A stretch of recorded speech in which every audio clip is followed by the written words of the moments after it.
In a terrible era of war between humans and demons, there were heroes with mighty power. These saviors of the world were called the strongest hero, the strongest saint, and the strongest warrior. Along with this trio of illustrious heroes was the protagonist of the future incredible story, a man who called himself a master of necromancy and liked to conduct various research. He was the strongest necromancer in the history of mankind and always relied on his abilities. But during another terrible battle with demons, the unbelievable happened. Necromancer Zako was defeated and his close friends heroes decided that he died. The three friends regretted such a serious loss, but they blamed the necromancer himself, who ran out ahead of everyone and took the brunt of the terrible demon's blow. In the end, Zako's body was simply left where it lay. But the necromancer himself, of course, did not die and once again convinced of the stupidity of his friends. After all, it is after death that a real necromancer begins to live. As it turned out, Zako magic of resurrection, and since he is the strongest necromancer in this world, he will definitely be reborn as a Lich. The guy has been waiting for this moment for a long time and kept this forbidden spell in a strict secret. Zako personally heard his close friends, who decided to really leave him here alone and forget him, though they just had to wait until the spell worked and he could fight alongside them again. For a while, the illustrious heroes continued to argue about taking their comrade's body to the capital, but no one wanted to carry the corpse so far and then deal with the funeral and make up some touching speeches. Zako, listening to the reasoning of his friends, was shocked because he did not expect such a thing from people close to him. In the end, his friends decided to simply say that they had lost the necromancer in a terrible battle, and he would forever be in their memories. Zako wanted to scream at that moment, but he couldn't because the spell hadn't worked yet, and his old human body couldn't work. Zako had used a forbidden spell that could only be mastered after mastering necromancy and healing. And in this world, raising the dead is considered blasphemy and is of course forbidden. The reborn man is called a Lich and takes the form of the legendary founder of necromancy. His horrifying body, which has no flesh or skin, makes those who look at him lose their minds, because it is a truly horrifying sight for the average person. The reborn Zako could not come to terms with the fact that he had been abandoned by his loyal friends for many years. But then the revived Lich remembered that he always ate alone with himself anyway, and he was also often forced to work alone. But he hadn't paid attention to that before. Zako had sometimes guessed at the prejudice, but had always tried to turn a blind eye to it. But now the last act of his friends showed the true attitude to him, because they had abandoned him as an unnecessary thing, and now it was unclear what to do next. Zako Lich sat thinking about what had happened until late at night and realized that his friends really truly hated him, since they had abandoned his corpse and did not even take care of the funeral. Zako realized that he could not go back to the people and become their protector, because his appearance would not allow him to do so, and in the end people would fight against him. But suddenly a strange girl appeared nearby and immediately turned her attention to Leech. Zako did not notice the girl and continued to think that he cannot even enter the army of the King of Demons, because he fought for many years against him. But suddenly the stranger was even closer and frightened the newborn Lich. To Zako's surprise, she was not frightened at all by his appearance, but on the contrary admired him and asked if he was really resurrected. Zako confirmed the girl's assumption without asking who she was and why she was here. The stranger reminded that her name was Alice and she was one of the 6 demon generals leading the Demon King's army. But before she was just a ghost, Akaharago. Alice took a close look at the Lich and was fascinated by his appearance. But Zako tried to explain that he was not the Lich Alice had known before and there were distinct differences. But Alice was sure she was right and said that the more she looked at Zako, the more she realized that he was exactly what she was looking for. It all seemed delusional, for the Lich didn't even have a face to recognize. Zako pulled out of the girl's embrace and once again explained that he was not the one she was looking for. Alice took another close look and agreed completely calmly. But then the girl began to explain that Zako's mind was still too clouded, because he had just been resurrected and soon he would realize everything himself. Zako realized that the girl was thinking about the wrong thing and didn't understand his words. Then Alice advised her to listen and said that Zako is actually the strongest in the army of the King of Demons necromancer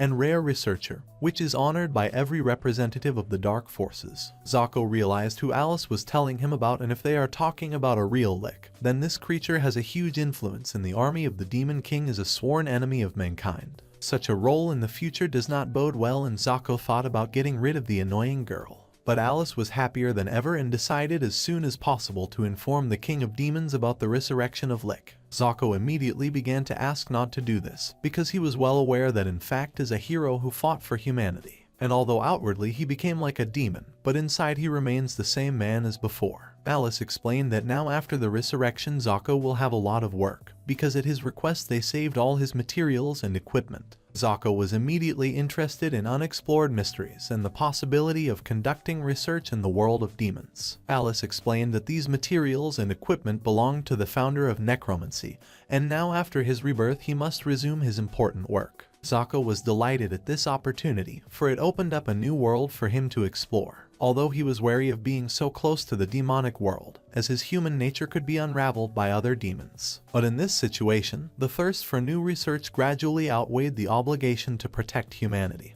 whose representatives so brazenly betrayed him and abandoned him as unwanted garbage. In the end, after a short reflection, Zako decided that in this world there is nothing more important than research and agreed to follow Alice. In confirmation of his words and aspirations, Zako called all people ordinary scum who can only betray. Alice of course agreed and said that she dreams of destroying all of humanity as soon as possible. Soon the girl brought the newborn Lick to his laboratory, where the master was joyfully greeted by little abominable servants. Zako was delighted by the joy of these creatures, because no one had ever before rejoiced at his appearance, and it caused real admiration.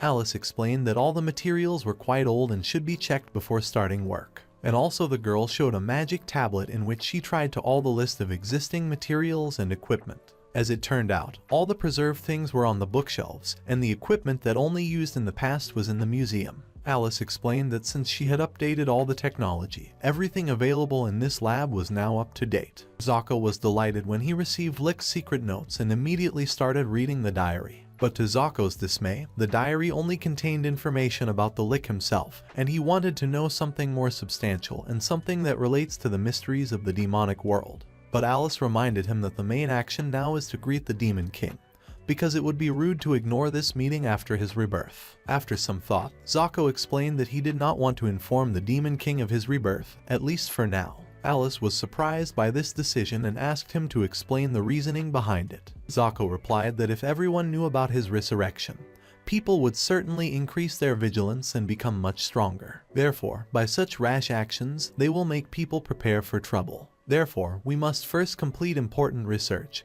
and then we can strike a powerful blow to humanity. Zako explained that he certainly wants to meet with the King of Demons, but for the good of all need to be patient and postpone this meeting at a more favorable time. So now it is very important to restrain his desires to deceive the enemy, and in any case do not meet with allies, because it would destroy the whole mystery of what is happening. Zako thought that his overly dramatic story should please Alice and not cause her any suspicion. As it turned out, the girl of course believed in all this nonsense and said that she was impressed by the foresight of the Lick, who had not changed a bit since the old days. Zako was happy with the result of communication, because he really did not want to reveal the true identity. After all, if the King of Demons will become aware of his resurrection, he will immediately try to use his power and send him into battle against humans, and the result of this battle could be the most deplorable for Zako. The former representative of the heroic team has always preferred battles to deep research and scientific achievements, so he needs to stay in the shadows as long as possible and not to arouse suspicion from the annoying Alice. Zako was delighted with the opportunity to do incredible research, because now all his work will go to the next generation without any sacrifice, and he will learn secrets that he did not even suspect before. Zako noticed that his emotions too embarrassed Alice and the demonic helpers and decided to be more restrained in the future. Besides, he has only recently been reborn and must realize that he is completely oblivious to Alice, so he must continue to act strange. It would also be helpful to find out what the Lick he was confused with was really like. Zako asked Alice that if his behavior had always been so strange that it caused concern. Alice admitted that in fact it had always been that way, and she was rarely able to guess Lick's emotions. Thus began days of fascinating research as a Lick representative of the Demon King's army. Alice was a capable assistant and diligently fulfilled all errands and requests. One day Zako asked to get him the black wool of the Beastmen, but the girl reminded that the race of Beastmen fights on the side of mankind and demons do not control them, so it will be difficult to get this wool. Zako explained that this element was extremely important to him, because he was going to use it as a catalyst for magic. Alice asked if it was impossible to replace the wool of the Beastmen with some other element that was more readily available. The girl reminded him that they had black dogs, which were walking everywhere and could also be a source of fur. Zako found out a lot about the life of his predecessor, and decided to convince the girl with his knowledge of necromancy. The reborn Lick stated that only the original materials could allow for sufficient energy to create the necessary spells and effects. Alice had no idea what she was talking about and eventually promised to fulfill the request and get the wool of a real beastman. But Zako asked her to deliver not only the wool, but also the animal itself, so that it would become an endless source of wool and he wouldn't have to risk every time to get it. Alice thought about the solution to the problem and explained that the only way to get to the village of the Svikrulludi was to go through the human front line. Of course, it would be very easy to invade an uncontrolled territory and cause chaos, but perhaps that would be too provocative. But even despite all these difficulties, Alice promised to fulfill her master's request and immediately rush into battle. But Zako decided to test his abilities on his own and go to the Beastman's settlement to get wool. The girl was incredibly surprised and asked if the Lick would stop hiding his rebirth. But Zako explained that he would use camouflage, and if he wore ordinary pants and helmet he would look like a simple skeleton. Alice appreciated the ingenious plan of her master and decided that it would be even funny. The girl reminded that she was the commander of the undead army and therefore it would not be difficult for her to introduce the Lick into her squad. However, one should realize that while on the front lines, one could be seriously injured. Zako explained that he had developed a physical nullification technique a few days ago, so in theory he could avoid any injuries.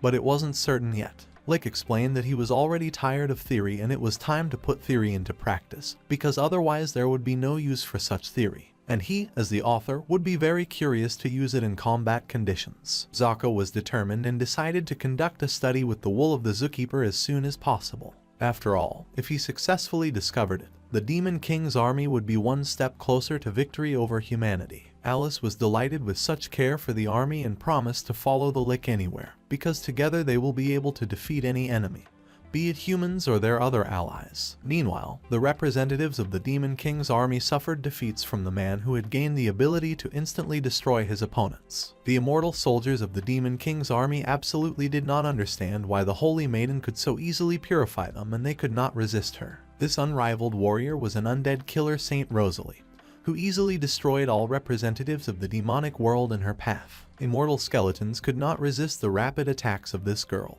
who with just one touch of her hand destroyed all the undead in its path. Just at this moment, the newborn Lick Zako was about to embark on his first journey in a new role, and use the new powers that he was endowed with as a representative of the demonic world. As Zako was about to embark on his quest for the wool of the Beastmen, the war continued and he decided to become a regular skeleton in order to make his way to the Zeruludian village. With the help of Alice, Zako became an ordinary member of the demon army and was no different from any other skeleton. But just at this moment there was a problem that the newborn Lick did not realize. As it turned out, the military actions on this section of the front did not contribute to the successful advancement of the demonic army and everything turned into position tactics. But Zako did not want to waste time and decided to act as actively as possible. Looking around on the battlefield, Zako noticed that the human army is not doing anything unusual, although it was obvious that they may be plotting something cunning. Suddenly, a strange silhouette of a lone man emerged from the thick fog towards the Demon King's army, who began to read each skeleton in front of him in a monotonous voice. Gradually, the voice stopped louder and louder, and the silhouette grew larger and larger.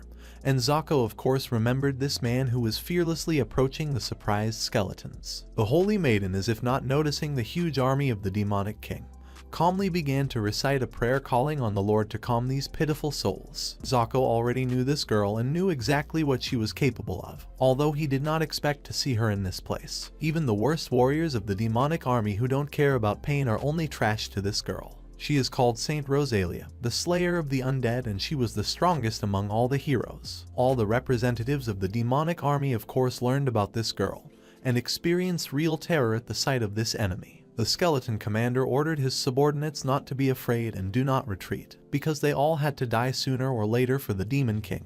The skeleton commander was indeed quite brave and decided to be the first to confront Rosalia, but his death was easy for the girl, and it only took a touch. After destroying the commander, all the other skeletons were shocked from such a lightning-fast cleansing and realized that in front of them was the power of an undead killer. The stunned skeleton decided to immediately avenge the death of his commander and rushed into a desperate attack. But Rosalia easily handled the skeleton's attack and sent it back to where its commander was already. Everyone was shocked by such an easy victory of a fragile girl who only touched the skeleton, and it disappeared. The skeletons realized that the power of Rosalia's prayer could destroy them all. Meanwhile, the girl hero continued to recite the prayer and call and lost souls to return to their destined place. After reading another prayer, Rosalia decided to attack the skeletons, which caused panic in the ranks of the Demon King's army. The skeletons of course realized that the most important thing is not to let the girl touch them, but they were afraid of a new long-range attack. But everything turned out to be much scarier. Young maiden Rosalia used her secret weapon and shouted that it was time for divine punishment. Rosalia said that the cursed skeletons have no place in this world and it is an honor for them, because the god himself turned his attention to them to punish all of them personally. Zako, watching from the sidelines, was once again convinced of the girl's ruthlessness towards the undead.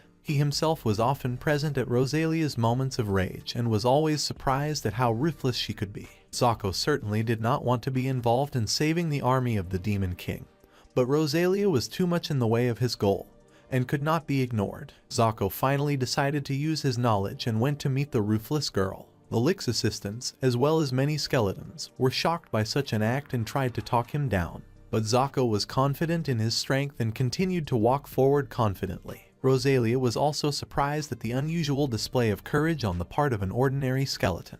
The girl advised him to run and reminded him that she could destroy him with a single touch. But Zako knew all these tricks perfectly well and approached the girl closely. Rosalia felt such confidence from the representative of the demonic army for the first time and asked if he wanted to feel her touch. If at this moment there would have been skin on his bare skull, Zack would certainly have smiled. But in the current situation, he simply offered the girl to do the intended thing. Rosalia was outraged by such insolence and immediately applied her sacred touch. The skeletons were once again horrified and decided that the sibling had really gone crazy since he had approached this deadly girl. Rosalia, as usual, appealed to the god and called the demonic creature to return to the place intended for him. But this time absolutely nothing happened, and Zako asked the girl where her holy purification it was so proud of had gone. Rosalia was shocked at her failure and couldn't believe that her holy purification didn't work on some ordinary skeleton. Zako was pleased to inform her that there was actually no so-called purification power in this world, and Rosalia was only taking advantage of the fear of the others. This caused a real revolution in the minds of the army of skeletons, as well as the girl herself, who did not expect such insolence on the part of the enemy. Rosalia instantly became furious and shouted that all this could not be, because she had destroyed more than 1,000 of the living dead with her unique power. Zako agreed with the hero girl's assertion, but also stated that of course she does drive out the undead, but for completely different reasons. The reborn Lick explained that all the dead fools were indoctrinated to believe that Rosalia's touch would cause them to die and ascend to heaven. The girl was outraged by Leech's words, but Zako offered to conduct an experiment and turned to the skeletons to find a volunteer. Most of the representatives of the demonic army were scared, but still there was one brave skeleton who decided to test this theory on himself. Zako promised the brave skeleton that he will not die and will continue to fight in the name of the Demon King. These words instilled confidence in the volunteer, and he really believed in his invulnerability. Zako invited Rosalia to show all her abilities and prove her magical influence on the undead. The girl as usual touched and tried to destroy the skeleton, but to the surprise of everyone nothing happened and the skeleton soldier remained alive. At that moment, all the representatives of the demonic army realized that against them used only the power of suggestion in which they believed. Zako was pleased with the result of his experiment, because in this way he neutralized one of the most dangerous opponents. Zako said that this holy maiden had no power, and now she should be ashamed in front of everyone for her constant deception, because promising the skeletons to return to the intended place she simply deceived them by giving them false hope. The skeletons rejoiced because now they realized that this holy maiden is not so terrible, and they are absolutely nothing threatening.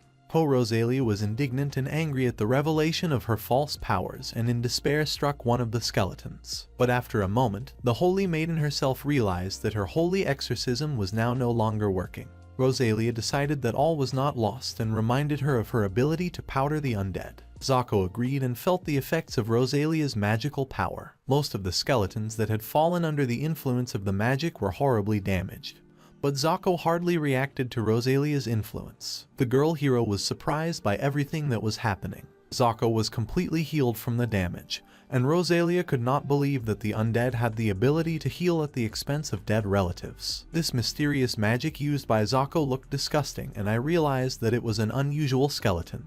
but something more. Zako finished regenerating with the help of the dead congeners, admitted that he was sorry if he seemed the most simple skeleton. Zako, for more daddy-born skeletal remains, himself a remarkable throne, and declared that he was actually the Lich King of skeletons. This caused Rosalia to be both surprised and disgusted. The skeletons were as surprised as the girl and looked at their new king intently. Rosalia tried to realize why such a strong demon king mage was in this forgotten together. After all, if you have here, it means that he is strongly interested in something. The girl hero decided that in front of her is a very serious opponent, because she had never seen before that the undead can heal with the help of dead brethren. All this aroused great interest in Rosalia, who had always wanted to find out effective ways to destroy the undead. And now she had a great chance with the Skeleton King. The girl hero shouted that she was Saint Rosalia and would immediately destroy all the undead in front of her. Zako was not at all impressed by these loud words and ordered the skeletons to immediately attack the girl. Rosalia did not back down and began to strongly repel the skeletons' attacks. But after a few minutes, Rosalia realized that there were too many opponents and she wouldn't be able to hold back serious attacks for long. But suddenly a whole pack of arrows flew towards the skeletons, and immediately a squad of soldiers appeared and came to Rosalia's aid. The rider was surprised to see a huge skeleton sitting on a throne in the center, for this creature could only be the terrible Skeleton King. Rosalia confirmed that it was indeed most likely the real Lich and ordered the general to line up the troops, but then decided to waste no time before attacking. Zako sent his subordinates forward again, and Rosalia began to realize that the enemies wouldn't stop attacking because the Skeleton King was constantly reviving them. The girl hero admitted to herself that she didn't know how to stop such a strong enemy, and eventually ordered everyone to retreat. This amused the Skeleton King, and Zako asked if that was the end of it, because it was a lot of fun to fight. The human troops began to retreat quickly, leaving behind only dust and abandoned ammunition. But at this peaceful moment, Zack suddenly felt cold and tangled himself more tightly in his cloak. All the skeletons rejoiced in victory. After all, no one among them before could not even imagine that they could defeat the brave Rosalia. All this happened thanks to Mr. Lich, and the skeletons began to praise the savior of the undead. Zako himself was happy to feel this exciting moment and feel the victory on the saintly Rosalia. After all, it was obvious that this was indeed a great victory over the previously indestructible hero. The Skeleton King decided to go to a village inhabited by beastmen to get the desired wool. Zako ordered his subordinates to attack the village and destroy all the beastmen. The skeletons obeyed the order and rushed to the attack. But watching the actions of his subordinates, Zako decided that all these skeletons were real cylinders. In order to get the beastman's fur, Leech Zako disguised himself as an ordinary skeleton soldier and traveled to the front lines. Then there was a battle with the holy maiden Rosalia, who was first defeated and had to flee the battlefield. Then after a brutal attack on the beastman's settlement, all the inhabitants were wiped out. Alice was surprised by everything she saw and asked what had even happened here. The skeletons remembered after the battle that it wasn't necessary to kill everyone at all. Alice took all the blame and decided that she should make up for the mistake of her subordinates with her own life. But Lich asked her not to rush into such a decision and to listen to him. Zako explained to the worried girl that the dead could easily be brought back to life. Alice was surprised, for she had never before heard of magic that could revive an entire race of dead beings. Lich explained that it could theoretically be done, but he wasn't sure if he could do it right now. Then the Skeleton King began to cast some mysterious spell and tried to make all the unconquered souls of dead creatures appear to him. But the result was unexpected. Instead of the resurrected beastmen, there was one huge creature, who angrily asked who was going to return the souls of the dead. One of the more intelligent skeletons shouted that the souls of the beastmen had gathered together and turned into a huge beast. The Lich had realized this himself long ago, but still praised his subordinates' intellectual abilities. Meanwhile, the huge beast realized who was in front of him and declared that the undead were a terrible creature. The mighty beast was furious and accused Lich of not only killing the entire Zeralutian settlement, but also of manipulating their souls. Zako explained that he only wanted to use the beastmen as experimental material so he would try to bring them back to life. But the huge beast did not believe this and demanded that they not lie to him. The huge and ferocious creature declared that all beastmen would continue to pray to their gods for the complete destruction of the undead, and so there could be no cooperation between the enemies. Alice was frightened by the ferocious beast and asked Lich to explain what they would do next. Zako himself was not sure of the success of this experiment, and then admitted to Alice that such a resurrection would most likely not give the desired result. After all, resurrecting all dead beings requires their personal approval, but they don't want to do that and wish to go to their god. Alice decided that if this was indeed the case, then these creatures were not the best experimental material. But then the Skeleton King suddenly announced that he had a good idea. Lick realized that the beastmen only needed to agree to his resurrection. But the huge beasts declared that he would never agree and betray his faith. Zako asked the beastmen to think about what exactly the god had given them. After all, they had been dragged into a terrible war and ended up dying, and the god had never helped them save themselves. The beast of course did not know the answer to this question and stated that their prayers were not enough. Lick suggested that they discard the god who only saves creatures who pray enough, for prayers are not really the way to salvation. Salvation is a life filled with health, and that is what he is willing to offer to the entire race of beastmen. Lick stated that he was willing to provide a stress-free life just so that the beastmen could grow fine fur. Zako decided that he had come up with a great speech that should have influenced the beastmen's choice. Lick then asked his assistant Alice to immediately provide a pre-prepared plan for the beastmen support project. The girl guessed her master's intentions and quickly brought out a magic tablet. Alice began to tell him that under this plan all beastmen would be provided with the best food for pets, and they would be guaranteed rest in any outings. The huge beast thought about such a tempting offer, and Lick hoped to hear a positive answer. But in the end the huge beast said that he did not agree, because he did not trust the delusions of the creature that killed them. Besides, this relationship plan is too self-confident, and looks like a master's proposal to the slaves. Lick for some reason remembered at this moment his past hero friends who often reproached him for his creepy way of talking, and he realized what the mistake was. From two unpleasant memories, Leech's head suddenly cracked and Alice was terribly frightened.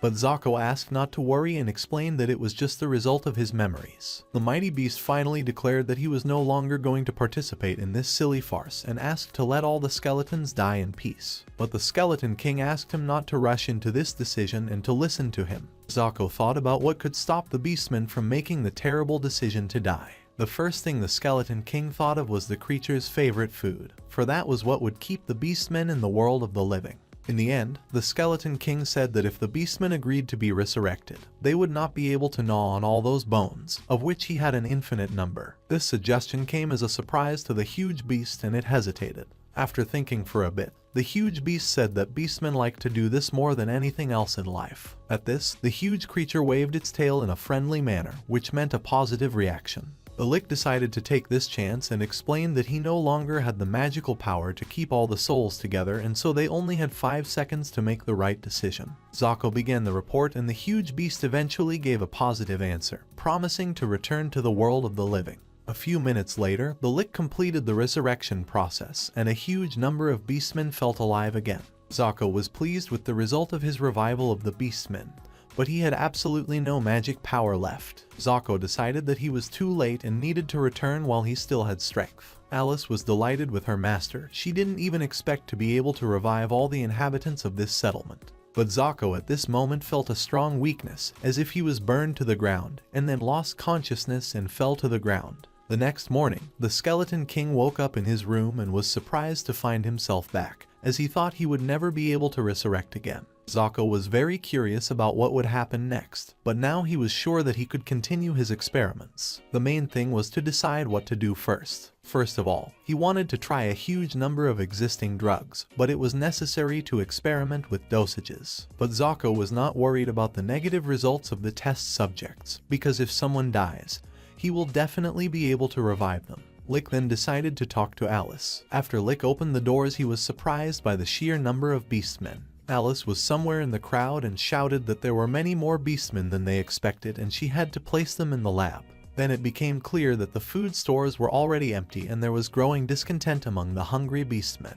The representatives of the animal race were so hungry that they even began to gnaw on the bare bones of the Skeleton King himself. As a result, it was better to decide to solve the accumulated problems as quickly as possible and organize the first meeting to improve living conditions. Lick asked what had happened to the stock of animal feed, because he had not expected such a rapid depletion. As it turned out, the beastmen had an appetite 10 times greater than previously thought, so they ate everything in one day. And the children of the beastmen were so uncontrollable that they broke the research center while playing. These problems were the most difficult and needed immediate solutions. Alice advised to make a budget first and redirect the available funds to the highest priorities. Lick himself realized the importance of this issue, but he didn't know how to solve the problems with the budget. Alice advised to immediately meet with the King of Demons and ask for his help. Alice explained that in that case he would have to reveal his resurrection. Lick refused to meet with the Demon King after some thought, but then Zako realized that in this situation he had no other option but to meet with the Demon King. Lick offered to explain to the Demon King that he had been reborn for the sake of everyone's future, although in reality he was of course eager to help all of humanity and continue his unique research. Such a decision was approved by all his subordinates and Zako heard applause in his honor. Alice was happy about such a decision and promised to organize a meeting with the Demon King as soon as possible. To this end, the girl sent the little ghost forward with a message. The Lick asked Alice if she was confident in her abilities, for it was a difficult task. But the girl promised to fulfill everything in the best way, explaining everything with her incredible efficiency. The little ghost reached the Demon King's castle very quickly and delivered a message about Lick's resurrection and the need for a meeting. Meanwhile, Lick started to worry that the Demon King would be asked to return his money upon his return. But just at that moment, the services of the Supreme Ruler appeared and took Leech and Alice with them. A few seconds later, thanks to magical teleportation, Leech and Alice found themselves at a huge gate. Zako was fascinated by the magic of displacement and thought about the upcoming conversation, during which he wanted to discuss the budget problem. Just at that moment, the huge gate began to open and the excitement increased. The Demon King turned out to be a huge creature and he immediately greeted the revived Lick, which made him reminisce about the old days. Lick looked at the huge demon with astonishment, yet he was unsure if he felt he was the Demon King. But then the huge creature asked General Alice to leave the hall and leave him alone with Lick. This irritated the girl, but she couldn't argue. Zako realized that will be alone with the Demon King felt an incredible fear of the unknown. The Demon King turned to the Lick and approached him to scrutinize him. Proximity to such a huge creature caused the most unpleasant sensations, and the Lick tried hard to contain emotions. Zako thought that perhaps the girl left this room only because he was going to be killed. The Demon King noticed Lick's strange behavior and asked what was going on with him. But then suddenly a huge demonic creature began to shrink dramatically and eventually materialized into a demoness. Beautiful demonic girl fixing her hair said that they have not seen the Lick for a long time. The demoness began to actively stroke the Skeleton King's head and stated that he remained as smooth as ever. The girl was delighted with the encounter and even decided to take a few selfies with the revived Lick. Zako was stunned by such unusual behavior of a creature that was just a few minutes ago a huge demon. The demoness, enjoying the pictures, asked the Lick if such an encounter did not bring back any past memories for him. The beautiful demoness stated that she was now a success, and was now the cool boss of the army and demons. Lick had no idea what she was talking about, and of course he didn't know who the girl with the horns was. Lick had no memories of the past and was incredibly surprised that the Demon King was such a beautiful demoness. Lick admitted that he didn't really remember anything and that it was all the results of the memory lapses associated with the resurrection. Demoness scrutinized Zako, giving the former man unpleasant feelings. She perfectly well understood that his excuse is not too plausible. But the demoness did not notice anything suspicious and simply wondered why Lick came to visit her, and whether he just wanted to talk and regain his old memories. The demoness then started showing old photos that were taken at the demon school. The girl explained that Leech often helped her with her lessons and it became obvious that they were true friends. Leech decided to change the subject before all these other people's memories led to something bad. Zako explained his visit by wanting to get the necessary budget. The girl was disappointed by such directness, for she actually wanted to talk about the past some more. The demoness promised to allocate the necessary funds from the budget and meet Lick's needs. The demoness then stated that Lick didn't really have memory lapses, but that he had real amnesia since he was acting so strangely. Lick agreed with this and admitted that sometimes he himself is afraid to realize it. The demoness promised to help and reminded him that being undead was really hard. Lick thought at that moment that it would be difficult for him to communicate with this impulsive girl. The demoness explained that she had saved all the resources in the treasury and was willing to return them to Lick, although it was very funny since he was completely oblivious to the existence of his resources. The demoness then asked again that if Lick had really forgotten all the memories associated with her. Zako actually did not even know the name of this girl and only apologized for his amnesia. The demoness began to scrutinize Lick again and he felt as if she suspected him of deception. But then the demonic girl stated that since Lick really did not remember anything, there was hardly anything that could be changed in this situation. Lick was afraid of the possible consequences and promised to try to remember something. The demoness began to smile, showing her sharp teeth, and then stated that they would try to put all the memories together. Lick was surprised at the kindness of this dangerous demoness, because he was probably in her eyes was a regular loser. At the same time, Zako realized that next to him was his main opponent, with whom he had been fighting for years. But now it was most important to get the key to the treasury. The demoness promised to hand over the key immediately, and began pulling it out of her bra. It was an odd vault for such an important item, but Lick watched the process with interest. But the demoness decided to add a little intrigue and only took out the key a little and then offered to let Lick take it himself. Zako was confused at the proximity to the girl's beautiful melons, but still he wanted to get his hands on that key and continue exploring.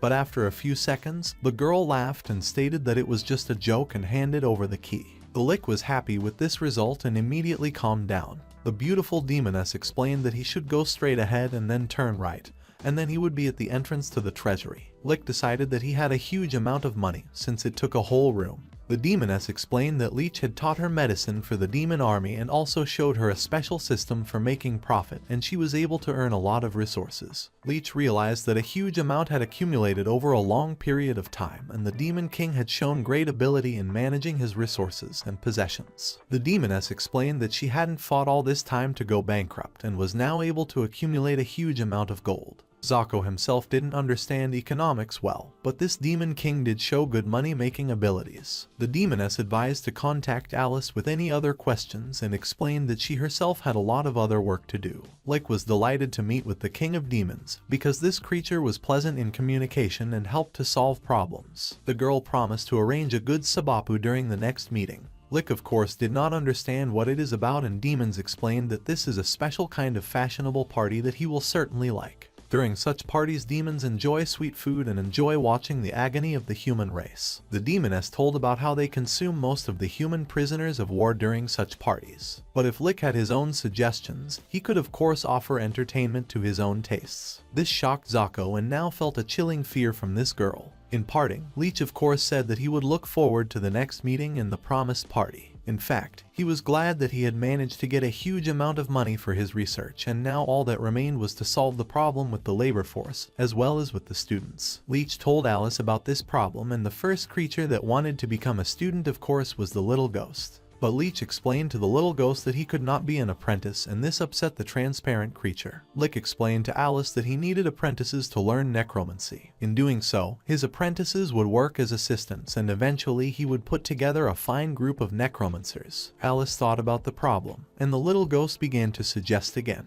Lick realized that there were many undead around him with too much free time and explained to the ghost that he was too stupid to be an apprentice. In the end, the Skeleton King decided to take apprentices from the available beastmen, as they were alive and could do a good job. Alice supported the idea, and Lick suggested that the best apprentices would be the children of the beastmen because they had a softer mind and were better able to absorb new information. Alice jokingly suggested that the master should take zombies as apprentices, as their heads are the softest among the undead because they rot constantly. Lick did not appreciate the assistant's sense of humor and explained that he needed a soft mind, not an empty head. Alice did not understand what exactly the master meant by the word children and asked for clarification.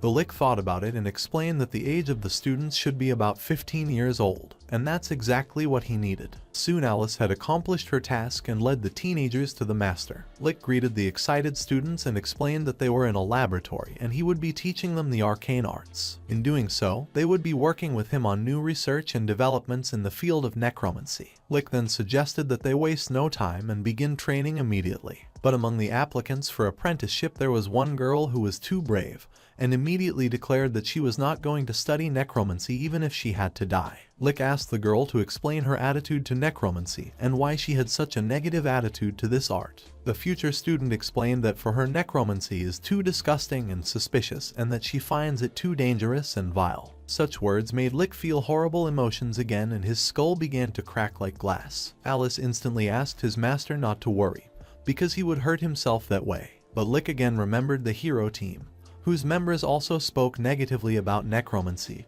and spoke contemptuously about secrets. Alice realized her master's terrible situation and tried to use the little ghosts to bring Lick back to normal. Some time later, the Lick began to sense the world around him again and asked what had happened to him. Alice explained that it was most likely a blurred memory from the resurrection, though she wasn't sure. Lick then turned to the flustered girl and explained that of course he understood all the negative feelings against necromancy, but he would be able to explain how wonderful this science was. The fox explained that first of all, necromancy is a face-to-face encounter with life, and it is a very important and complex science. But the Beastman girl replied that it was all nonsense and Lick was just playing with other people's lives. Leech explained that this was a misjudgment. He then explained how in the human world, the lives of kings and aristocrats with their large finances are considered easy, but at the same time the lives of commoners and slaves are found to be hard. However, in necromancy, life is just life and the value of each person's life is exactly the same regardless of their financial status or status in society. And so the fair view of necromancy on human life cannot be denied. Lick stated that necromancers don't look down on life and they don't care who exactly a person is. Therefore, they can safely study and master the methods of reanimation, overcoming various prohibitions. All this is done for the sake of saving the human race and understanding the very principle of life. Then personally remember that it was thanks to necromancy that all beastmen were able to feel like living beings again. But the girl continued to stare angrily at the Skeleton King, yet she no longer answered anything. The aggressive girl then reminded the Lick that he was responsible for their deaths, and it was certainly a fair accusation. The Lick apologized because he explained that he was really sorry for everything that had happened in their settlement. The girl also reminded him that they had to disobey their god because of it all. But then the girl cried dramatically and confessed that she was very happy to see all her compatriots alive, and now she was completely confused about what was good. Lick advised the girl to calm down and not to think about the past anymore, because now it was better to start studying necromancy and learn a lot of new things. But the girl was not sure about this decision, and Lick explained her negative attitude to necromancy by the fact that she just doesn't know anything about this art. And after she decides to study necromancy, and her attitude will change and she will realize many new things. Lick pointed to a small ghost who was also trying to study necromancy on his own, because it was an interesting science. But suddenly, Lick noticed something terrible in the window. A huge giant was looking at him from the street, which frightened the Skeleton King. Lick quickly went outside and asked the giant why he had come to his house. But to the Skeleton King's surprise, this huge creature asked for help and, judging by his voice, was very scared. The giant explained that his brother had been killed and he wanted to resurrect him with the help of necromancy. As it turned out, his brother's death had happened not too long ago, and Lick promised to try to help with the problem. The giant thanked him for his help and asked him not to waste any time. The resurrection of the giant happened perfectly and it made the giants really excited. Lick explained to the reanimated giant that he shouldn't worry about the pain, as he hadn't fully recovered from his death yet. Lick asked for a healing potion to be brought to him immediately. The Beastman girl was impressed by the necromancy abilities and, along with the other children, declared that she wanted to become the Lick's apprentice and learn this secret science. The girl explained that she also wanted to save living beings with necromancy, because it is wonderful when the dead can come back to life and hug their families. Then Lick explained that the problem in Sunday is not the power itself, but it is necessary to understand that it is the soul that uses the magical power. Therefore, everyone must learn the most basic concepts of necromancy before they can begin serious training. Then the giants asked for help to return the sword, which was an ancient relic. As it turned out, this very important sword had been stolen by Layla. Leech thought about this whole situation and about Layla. The aggressive Layla searched carefully for the giants and was surprised at their enormous size when she did find the creatures. Layla saw this as the perfect opportunity to put her new toy to good use. The giants, despite their incredible strength and sheer size, could not defend themselves against Layla's swift attack. The girl was delighted with the capability of her weapon and decided that the invincible Layla should continue on her path of destruction. Leech decided that it would be too problematic to resist this girl. Lick explained to the giants that Layla is a real problem, because this girl is very stupid and arrogant, but at the same time she has great strength. Due to her arrogance and strength, Layla always likes to mercilessly destroy her enemies. Lick inquired about the stolen sword and wanted to understand why Layla needed it. The giant explained that this sword is a precious treasure that is passed on by giants from generation to generation, and the inscription on the blade itself is a symbol of the leader of the giants, who has always led them thanks to his intelligence and strength. But a few days ago, the chief warlord of the giants was killed by Layla and stole this priceless blade. The huge giant began begging for help and crying. Lick demanded him to calm down immediately and threatened him with reprisal if he didn't stop screaming. The young students showed pity for the giant and asked Lick to help him, because he himself said that it was very important to help people even with his power of dead souls. Lick realized that now he had to do the right thing and finally promised to take the stolen blade from Layla. But as a reward, the Skeleton King asked to give him the body of the warlord of the giants. The giant agreed to such terms, showing absolute indifference to the body of the main warlord, and then offered to immediately escort Lick to Layla's lair. Leech was a little perturbed that the giant was giving him the hand he had just used to pick his nose. The giant apologized for his behavior, and Lick still decided to get to his destination on his own. Lick asked Alice to look after the house and the students while he was away. The girl promised to fulfill the errand and wait for her master's return.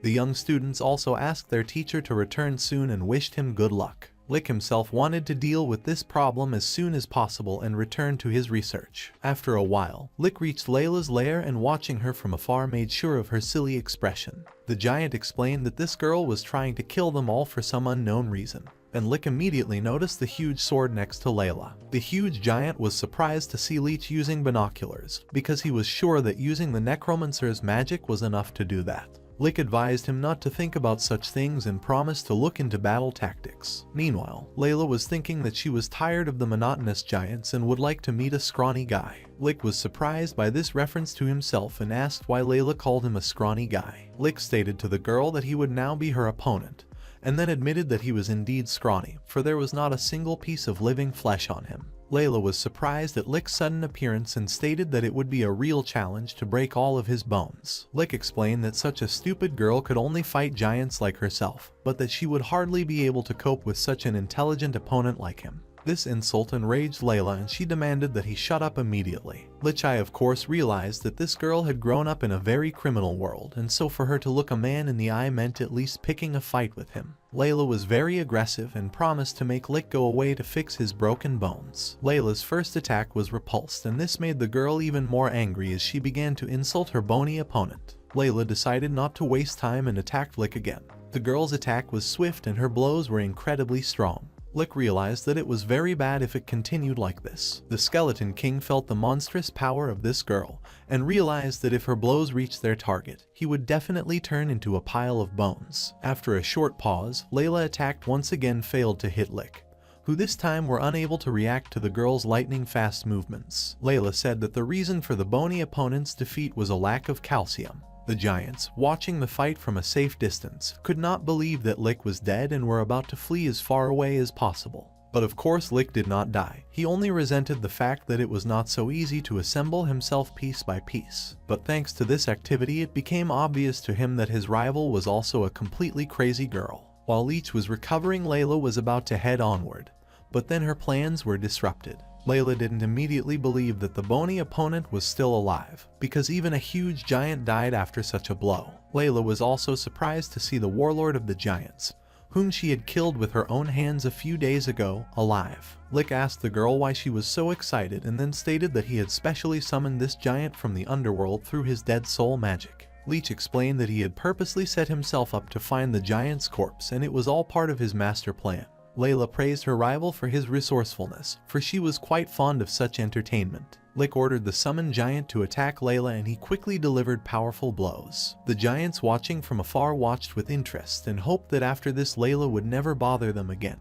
But as it turned out, the girl was completely unaffected by the huge creature's powerful blows. Layla recalled that she had already killed a giant warlord once and could do it again without much effort. Layla had full confidence in her power and promised to blow the giant warlord to pieces this time so that he would never recover again. Layla used her incredible strength to pierce the giant warlord's chest, repeating her victory over him. Lick immediately used the magical healing of the dead and claimed to collect the souls of the fallen giants and further strengthen the giant warlord. Lick then stated that the giant warlord had a great brain unlike Layla, but the girl explained that Lick gives the impression of being a very dark, mysterious and strange guy. But despite this invincible, Layla will achieve her goal and teach the stupid skeleton to respect the strongest. After a long battle, both opponents were completely exhausted and lay side by side on the ground. Layla admitted that she really liked Leech because of his perseverance. Lick thanked her for such high praise, but the girl explained that they were not done fighting yet, for her heart was beating as strong as it had ever been. Lick asked not to use such banal flirting in this case, because Layla was not his type. But the girl finally decided to return the stolen sword and asked to meet with Lick, because it would be nice to repeat this great duel. Lick was surprised by the girl's behavior, who just left without explaining her true motives. But the most important thing was done and the stolen sword returned to its true owners. The huge giants explained that they had been watching the fight from a safe distance and now considered Lick their chief warlord. But the Skeleton King decided that this was nonsense, and he didn't need it at all. But the giants insisted on their own and explained that since Lick now held a huge blade, which previously belonged to the warlord of the giants, he was now also the warlord. Lick did not expect such a situation at all and pondered his answer. But the huge giants could not be persuaded and now Lick was their rightful commander, although the skeleton himself did not like this role at all. Back in his laboratory, Lick explained to Alice that, judging by the way events were developing, another hero would soon come and begin to show unwanted activity. Alice inquired about the events that worried her master so much. Lick explained that Layla would likely be next after Rosalia, and he was concerned about the attention. Alice praised her master for bringing a second person to the squad, which was a remarkable achievement. Then Alice remembered that there was another character in the hero squad. But Lick immediately replied that he was sure of the 3 members of the hero squad. Just at that moment, Lick once again felt the painful memories of the past and realized that he would never get used to such an ordeal. Suddenly, the doors to the lab opened and a resurrected maid announced the impending trouble. This immediately alarmed everyone in the lab. As it turned out, the dragon had killed another hero and it was a complete surprise for Lick and Alice. Lick was incredibly happy and suggested that everyone drink well and have a great party. All subordinates of course supported the decision of their master and with pleasure began to celebrate the wonderful event. The Supreme Demoness also joined the party and rejoiced at the death of the hero. Demoness reported a significant increase in stock value due to recent successful transactions and it will bring a lot of money. Lick decided to make a request to the Demoness, who was pleased with the recent events. Lick asked her to give him the body of the dead hero for new interesting experiments. The Demoness of course agreed and soon the hero's body came back to life. Lick's experiment was a complete success and he applied the secret art of necromancy when Lick could inhabit and manipulate the body of a dead man. It was a technique of manipulating the dead body at a considerable distance, and since this is a very important case, Leech used the manipulation twice. Lick was happy with this result because now he could control his former friends. To begin with, Lick began to manipulate Lance and paid special attention to the hero, who had recently been killed by a dragon. The resurrected hero considered this girl to be Queen Lanza. This nickname the girl received most likely because of their close relationship and they treated each other well. The resurrected hero came and going to pick up important materials, but it seemed much harder with this girl. Lanza eventually stopped crying and asked if he was really a hero, but the hero tried to pull out of the hug, which surprised the girl. Lanza explained that he usually hugged and kissed his queen. Lick wondered at that moment what these idiots were doing all the time they were together. The hero apologized to the girl and explained that he simply could not utter a word in front of her charms, because it is almost impossible to resist such beauty. Lick even decided at that moment that he had overdone it with his compliments. Lance was impressed by such wonderful words, but then the hero explained that he needed to deliver a package to the house of a friend and it should be done as soon as possible. But Lanza decided to go along with her hero and did not forget to get rid of it in any way. Through manipulation, Leech sent the hero to his former home, where he lived before he reincarnated into a royal skeleton. The hero explained to Lance that it was his necromancer buddy's house and he needed to bring his important items often. The girl was impressed by the huge room where there were many books. Lanza then asked the hero if the art of necromancy could revive people who were already dead. Lick explained that theoretically it could, but the deceased must have been dead for no more than a day. Lanza asked if it was possible to revive bad people as well. But of course for necromancy there was no difference between good and bad people. Then the girl asked to tell about other abilities of necromancy. The hero explained that thanks to this secret science you can attack enemies, possess other people's corpses and many other things. Lance listened attentively and marveled at such possibilities. Lick was so fascinated by the story that he even thought later how much he told this girl. But Lance really liked the information about necromancy. Why suddenly the girl looked at the guy carefully and asked if he really wasn't the hero. Lick of course realized his mistake and began to explain that if Lance was confused by his knowledge of necromancy,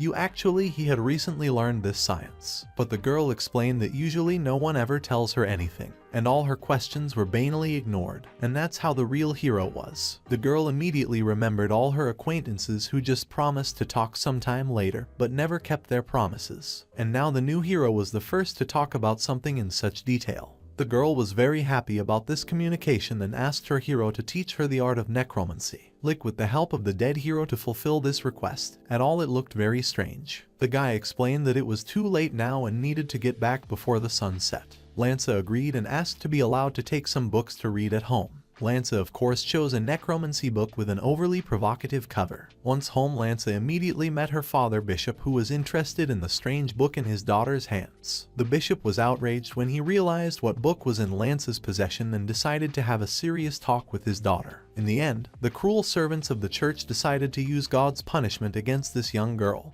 and were defeated by the necromancer. Meanwhile, Lick continued to manipulate. The hero was pleased that he was able to take most of the documents, and it did not take long. Moving through the city, Leech overheard a random conversation of the locals and learned that Mrs. Lance was brutally executed on the orders of her own father. Her girlfriend was accused of being connected to necromancy and was unable to escape. Lick was shocked by such cruelty of the church servants and asked to tell him more about Lance's death. The street boys explained that according to rumors, this girl disobeyed God and began to study necromancy, and now her body is in the church to be purified by the priests. Lick decided to immediately find the church and try to resurrect the girl who died because of him. The hero quickly found his way to the church, and the priests immediately explained to him that they had punished the evil necromancer, and no one could imagine that this girl used her position and secretly studied forbidden science. But Lick was not going to listen to all this nonsense and immediately applied resurrection to Lance. The church attendants were shocked that the heroes turned out to be a necromancer and immediately ordered to capture him, because in their opinion he went crazy. But Lick took the girl with him and decided to leave the city as soon as possible. Lick was not going to be in such a situation and explained to the resurrected Lance that they should run as far away as possible.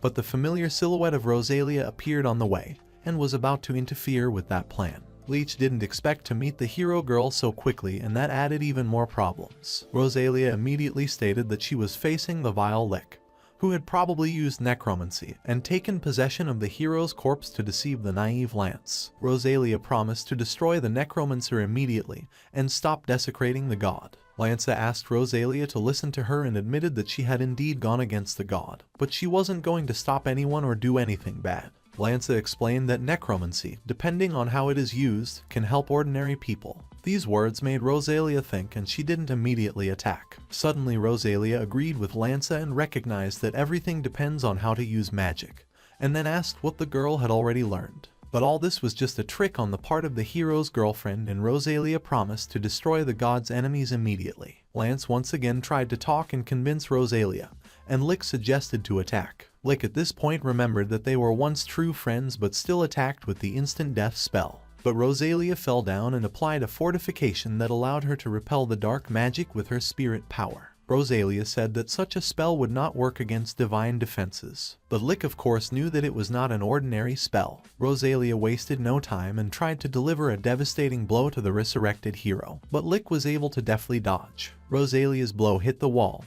which was instantly covered with terrible cracks from the incredible force. Rosalia was surprised, because she couldn't understand how Lick could dodge Faith's fist, because she had used a divine strike. Lick wondered what this had to do with faith in a god. Lick reminded Rosalia that the body of the hero and her comrade was in front of her. Rosalia tried not to listen to the Lick's words and promised to free her friend's body from the curse of the terrible necromancer. The girl hero tried to make a sudden strong blow with the foot of faith, and this time the Lick could not dodge and felt the full force of the powerful blow. Lance asked her new friend to get up immediately and be strong, but from such an injury, Lick regained his true form. Rosalia advised Lanza to take a close look at this horrible creature and answer if she wanted to continue studying necromancy. Lance didn't want to listen to Rosalia and hugged Lick, saying that she didn't care what he looked like, because she trusted him and wasn't afraid of necromancy. Rosalia had given up hope of bringing Lance back to her side and promised to destroy them both if she did. But at that moment Layla suddenly appeared and decided to protect her bony friend.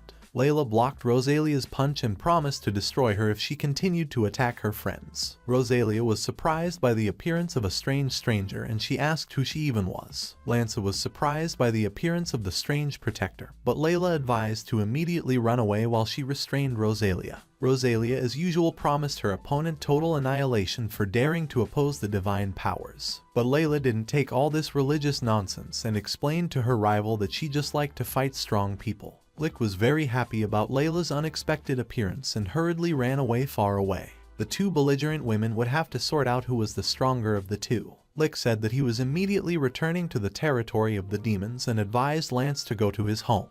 But the young girl didn't want to be alone and grabbed Lick's arm. Like a frightened child, Lance asked her to come with him, and Lick thought at that moment how annoying she was. Lance's request to take her with him came as a surprise to Lick, and he had to make the right decision again.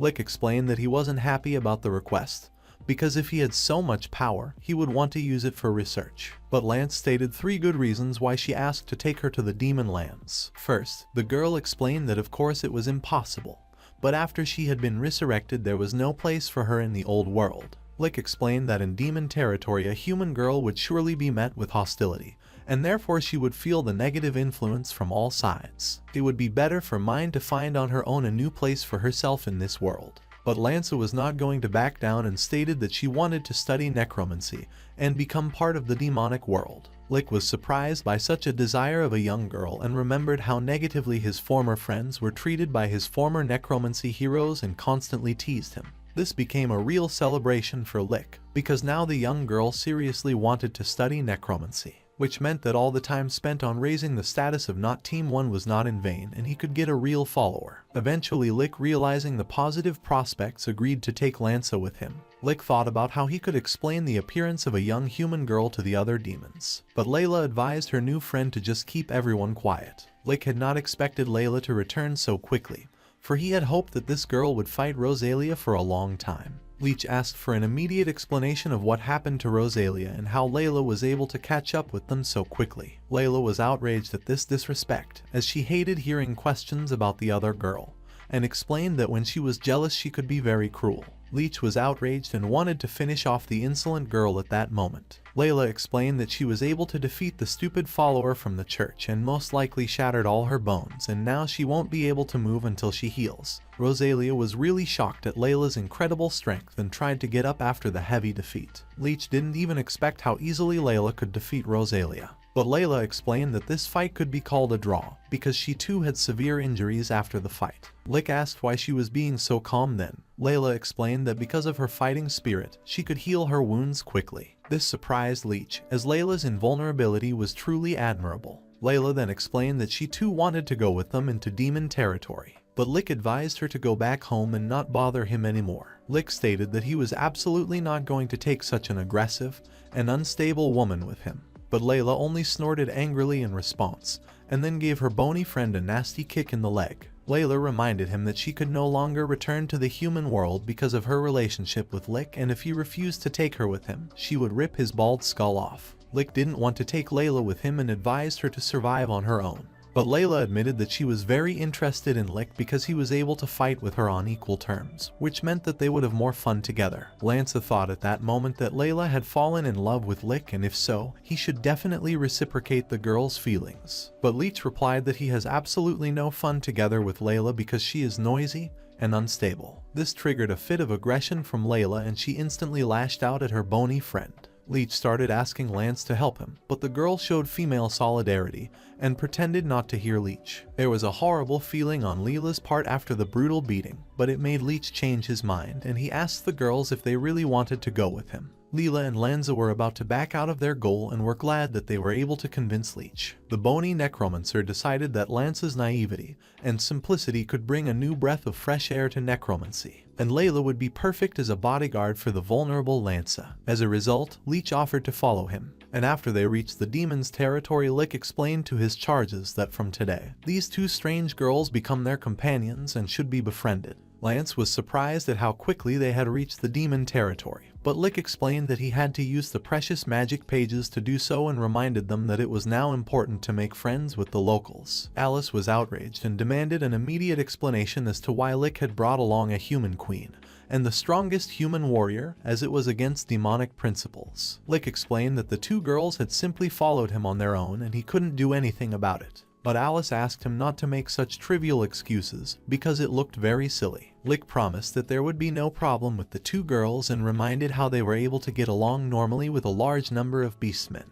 But Alice explained that beastmen weren't too different from demons and they didn't fight back as much as normal humans. Lick decided that it would be enough to just talk to the demonic world representatives and then they would understand his decision to take the humans with him. Leech's subordinates were incredibly surprised at the appearance of two living girls and some of them immediately wanted to massacre them. Layla was marveled at the sheer number of all sorts of monsters and asked if she could kill some for practice. But Leech asked her to keep her cool and behave as calmly as possible, because he didn't want to cause conflicts on the first day. Lanza decided to explain to the skeletons and zombies her desire to study necromancy with them and said that she was happy to make new acquaintances. But suddenly the demonic creatures treated the human queen well and even offered her help and various sweets. Lick decided that all these zombies and skeletons are real idiots, since so quickly surrendered to the influence of man. But unlike the others, the giants promise not to be so frivolous, because they know very well who Layla is. The huge giants decided to take a chance and promised to immediately take revenge on Layla for all her actions against the giants. Lick immediately decided to intervene in the situation. Layla of course decided to fight the giants and offered them a fair one-on-one duel. Lick realized that the best solution in this situation would be to leave the aggressive idiots to deal with each other and go to the lab.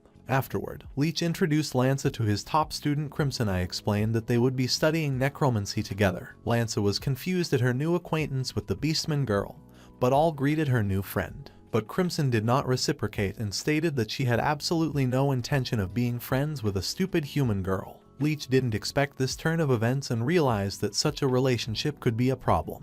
Alice came to the rescue and explained to Crimson that they should become friends immediately. Lanza asked Crimson why she was being so aggressive, since this was the first time they were seeing each other. Crimson recalled how the royals never thought of them as mere living beings, since they were too selfish and arrogant. Leech stated that he was not going to tolerate beings fighting over who was going to learn the art of necromancy together, for it would hurt the learning process and slow it down. Crimson continued to exchange people in their indifference and reminded them that no one had come to their aid during the attack on their village. Lick agreed with the Beastman girl at this point, for such treachery could not be forgiven. Lanza apologized for the humans' behavior and explained that she didn't know about all these events and she wanted to learn more about the Beastman race so she could become a friend.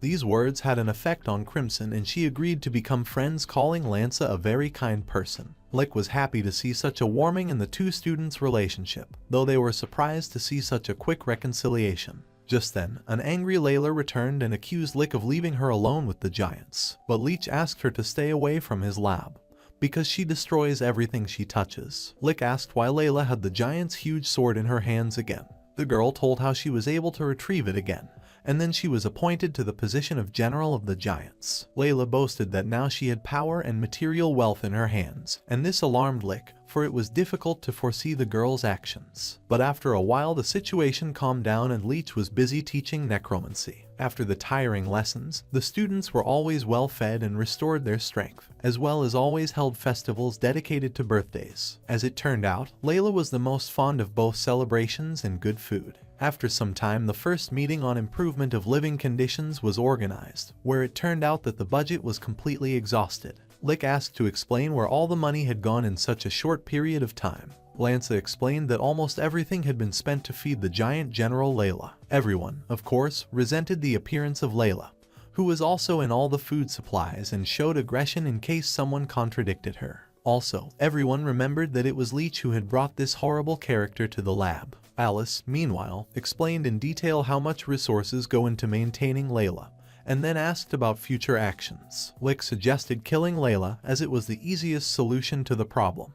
But everyone realized that first of all Layla was a giant general and killing her would affect the reputation of Lick and his subordinates. But at the same time, everyone was tired of keeping this girl at a loss. As a result, Leech decided to apply the idea and use food as bait. Layla, of course, fell for this trick and went on a pre-prepared path of food. At the same time, the girl resented how it was possible to forget food in such a place. Leech, along with Alice and the others, watched Layla's actions and wondered how she could even react to such a stupid trap. But then Leech remembered that she had always been very stupid and now they were taking advantage of that. After a while, Layla met a stranger on her path who was following along thanks to the information she had received. Layla was surprised by the unexpected encounter with the stranger who immediately accused her of betrayal. The powerful guy with a spear stated that he was the only one of the new team of heroes and his name was Young and that's why he came here to destroy Layla for her betrayal. Young wanted a thank you from Lady Rosalia and was determined to punish Layla. Alice explained that she had indeed heard about how Rosalia had created a new team of heroes, but such a vile type was a surprise. Leech admitted that he was the one who had spread the word that Layla was coming to the place today and had instigated the fight. Leech stated that if that bald guy with the spear destroyed Layla, they would immediately solve all the budget problems. Alice agreed on the efficacy of such a solution and called it a sinister plan.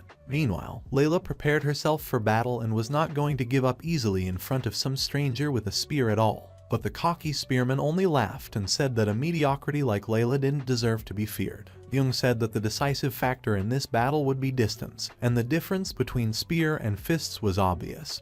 So he would win despite Layla's resistance. But the girl stated that she too has a fine weapon. But Young didn't take it seriously and said that he would hardly be afraid of a weapon that fits in his pocket. But Layla showed her huge sword presented by the giants and it caused a real shock to Young, who now felt the uselessness of his spear. But even in this situation, the new hero decided not to back down for the sake of Mrs. Rosalia. Layla was eager to fight her opponent as quickly as possible, because now she could punish Young for his arrogance. But the bald hero advised Layla not to rely too much on his weapon, because he is a real hero and Mistress Rosalia has given him powers. But after a few minutes, the cocky hero felt the cold ground with his body, and was no longer going to continue fighting the girl. Layla was satisfied with the fun entertainment, although this duel turned out to be too fast. Alice reported the complete failure of Leech's plan. This was outrageous, for Layla had an invincible body and a terrible appetite and was almost impossible to kill. Leech realized that there was no way he could deal with this problem and so they should just accept and coexist with this insufferable girl who was more like a monster. Leech then he asked Alice how they were going to deal with the budget problem now. Alice advised to seek help from the Demon Lord, because there is no other option to solve the problem.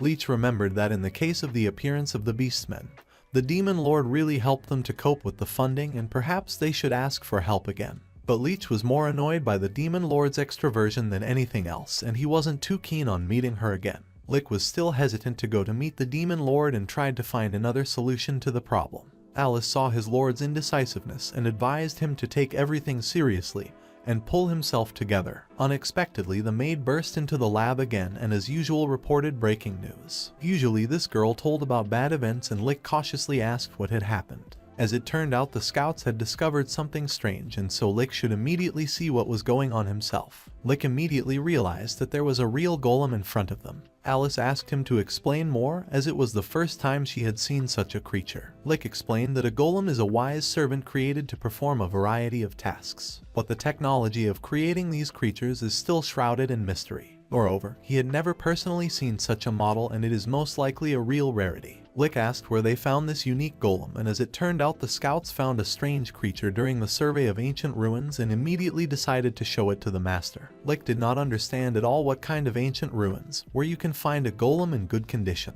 And if one searched more carefully, it might be possible to discover unknown technologies and valuable materials among these abandoned ruins. Leech hoped to discover something useful to solve Layla's feeding problem. Leech decided not to waste any time and ordered Alice to begin preparations for field work immediately. Leech felt the urge for new explorations and travels and ordered to go to the ancient ruins. But in doing so, Leech forgot about the golem, which continued to remain in the laboratory. Lick decided to find unknown technologies that lurk in the ancient ruins. Crimson was dissatisfied with the situation, as she had expected to go with Lanza, not with a stupid and annoying ghost. But Leech explained that unlike Svein, Lance's physical abilities were too small and it would be too dangerous for her to go on such a trip, so she stayed home. and when they returned, Crimson could tell her friend all about what was going on in the ancient ruins. Crimson agreed with her teacher and didn't argue. As it turned out, there were guards at the entrance to the ancient ruins, and apparently the area was guarded by humans, as the ancient ruins were located on the border between the territory of humans and demons. Crimson began to worry and asked what would happen if they were discovered, but Lick promised that it wouldn't be a problem. Lick instantly approached the guards, who weren't expecting to see Lick, and used an instant kill spell on the soldiers. Crimson was horrified by such cruelty and asked why he had to kill all those people. After all, they could have just neutralized the soldiers in another way and not taken their lives. But Leech explained that those stupid soldiers had attacked him and interfered with an important research. The girl still didn't understand the need to act so cruelly and regretted the deaths of the soldiers. Lick immediately remembered the words of Alice, who asked during the trip not to make the little girl cry, because if it happened, the blame would be completely on him. And in general, during this journey, Leech should show at least a little sympathy and understanding. Leech explained to Crimson that if she was so worried about the deaths of the soldiers, she could use the resurrection spell he had taught her and bring the dead people back to life when they returned from the ruins. That way the soldiers wouldn't be able to interfere with their journey. Lick then advised them not to waste time and followed them into the ancient ruins. In doing so, he stated that the main purpose of this journey is to discover the Golem Manual. After all, although golems have similarities with the theory of necromancy, where an immortal soul is incarnated into a lifeless object, but at the same time golems have a lot of differences. Therefore, it is very important to find an instruction manual to understand all these nuances and differences. In addition, if many other golems can be found, it will be possible to use these creatures as a labor force, and it will save money on labor and food. Crimson agreed that these were important goals for such a dangerous journey. So Leech and his companions traveled a considerable area in the ancient ruins and encountered dangerous and deadly traps. But thanks to a small and silly ghost managed to detect in advance all the traps and not get hurt. After a while, the team explored the warehouse with golems, which was more like a real factory for the production of these soulless creatures. Quickly surveyed the territory of the factory, Lick was able to find the necessary manual on the operation of golems and immediately began to study it. The information obtained surprised the bony researcher very much, because it looked like all golems had their own personality and could share their thoughts through a special network. Crimson didn't quite understand what the problem was and asked to explain more. Lick explained that such a communication network allows each golem to instantly share its experiences with the rest of its brethren. And if 1,000 golems will accumulate experience, then their ability to learn will increase 1,000-fold. Moreover, these soulless creatures shared information in real time, allowing them to act in perfect harmony with each other. Each of the golems acted separately and simultaneously communicated with the rest of this soulless race. And if they gained popularity in society, the modern military and customs of life would become instantly obsolete. Crimson advised to seal this dangerous thing so that irreparable events would not happen. But Lick explained that the task of a true explorer is to always move forward, even if his life is in danger. Meanwhile, the golem suddenly became active and began communicating with the Lick. The soulless creature took the Skeleton King as a new client and promised that now the life of the golem's owner would become much more beautiful. But first you need to register as a new user, after that you can use all the functions of the golem. Lick was delighted with the beautiful autonomous voice recognition program, because such technology could greatly improve his abilities. Leech greeted the golem and introduced himself. The golem responded in a monotone voice, informing him of the user's change. But as it turned out, the soulless golem misunderstood Lick's name and registered the entire phrase as the username, which angered the bony researcher. As a result, Leech used an instant kill spell and tried to get rid of the stupid golem. But Crimson explained that it was silly to use death magic because it wouldn't work against golems. Lick stated that the golem was just silly junk, but Crimson advised him not to add any extra phrases besides his name when registering, because he was not talking to a human, but to a machine that took everything literally. In this case, the username could be changed at any time, and to use the golem you just need to listen to it and you can continue experiments. The golem then asked for a strong password, which Lick chose the word knowledge as his password. But the increasingly annoyed golem replied that this was not a suitable password. The golem explained that a password of more than 10,000 characters was needed to strengthen security. This finally deprived Leech of his composure and he decided to destroy the soulless creature immediately. Crimson this time decided not to interfere, because such behavior golem annoyed even her. Lick grabbed the golem with great pleasure and threw it against the ground. Lick was disappointed with the result of the research, because he had expected to use a highly intelligent creature, but the golem turned out to be a stupid invention that only wasted his time. Thanks to the damaged communication network, the golem was able to inform all other soulless creatures that any demon or human is dangerous and must be destroyed. All golems instantly reacted to the information received and declared an emergency situation through the communication network, choosing for themselves the enemy of humans and demons. After a while, there was activation of a special program for the extermination of demons and humans. After that, the stupid golems turned into real killing machines. Lick decided to immediately return to the laboratory, but the young Very Price remembered the need to resurrect the dead soldiers, which caused even more irritation to his teacher. But suddenly an excited Alice ran out to meet him and reported the terrible events. Alice explained that for unknown reasons, the golem had gotten out of control and killed Lanza. Shortly before Lick and his squad found the warehouse with the golems, young Lanza had been looking at the golem with interest. The naive girl liked the small soulless creature very much and eventually managed to activate the golem. Lanza was delighted with the new toy and even managed to think of a name for the golem. But the golem only looked at the new user with interest. Suddenly, the golem thanked the girl for the name and it made Lanza really excited. The girl immediately introduced herself and tried to communicate with the golem. Lanza immediately began to explain to her new friend that she should be friends. But just at that moment there were unforeseen events in the warehouse golems and activated the program of extermination of demons and humans. Lanza immediately noticed the strange behavior of her new soulless friend and felt threatened by her. The girl immediately tried to escape. The golem went into full extermination mode instantly, and the soulless creature immediately attacked the frightened Lanza. Alice finished her story and regretfully admitted that young Lance had taken the brunt of the damage and died. Lick was shocked and suggested they hurry back to the lab. Crimson reminded the guards of the dead, but Lick said that it didn't matter now and they should hurry home to resurrect Lanza in time. Lick didn't want to argue and barked that it was an order and had to be obeyed. Alice and the ghost helped shorten the distance to the lab with their ability to fly.